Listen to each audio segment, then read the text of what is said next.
فیض حمید تو عمران خان کے جلسے ارینج کرایا کرتا تھا اور ثاقب نثار جیسے دلال عمران خان کے فیصلے مینج کرتا تھا. یہ پاکستان کا انصاف ہے؟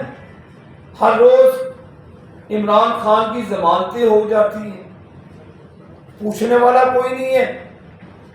ثاقب نثار کا اتنا بڑا سکینڈل آیا، جج ارشد ملک کی جو سامنے ناصر بٹ صاحب لے کر آئے تھے اس ویڈیو لیک کو، کس نے زحمت کی کہ اس کی تحقیقات ہوتی، کیونکہ اس تحقیقات میں محمد نواز شریف تھا، اس تحقیقات میں نواز شریف کی بے گناہی تھی، اس تحقیقات میں مریم نواز شریف صاحبہ کی بے گناہی تھی. اور دوسری طرف دیکھیں بدکردار عمران نیازی. آج بھی نیب کے وہ کورٹ سے فیصلہ آ جاتا ہے جی کہ یہ کالعدم قرار دیا گیا اس کے نیب کے نوٹسز. ہمارے مرتبہ کیا تھا؟ ہماری مرتبہ تو 90 دن شہباز شریف صاحب کو، ان کے خاندان کو، حمزہ شہباز کو، پورے خاندان کو آپ نے جیلوں میں پھینک دیا.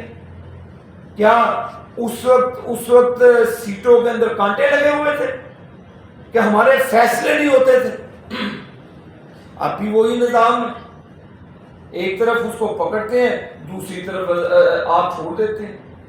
کیا آپ کو بلین ٹری کا اسکینڈل نظر نہیں آتا؟ بی آر ٹی کا اسکینڈل نظر نہیں آتا جس میں بینک گارنٹیاں جعلی نکلتی ہیں، اور اس میں اس کو تحفظ دینے والا وہ بدکردار خائن ثاقب نثار سیٹ پہ بیٹھا ہوا تھا جو تحفظ دیتا تھا. اس جیسے بدکردار جو عدلیہ کی وقار کے نام پر ایک بدنما داغ ہے. میں سمجھتا ہوں کہ آج پاکستان کے لیے ثاقب نثار کو جیل کے اندر ہونا چاہیے.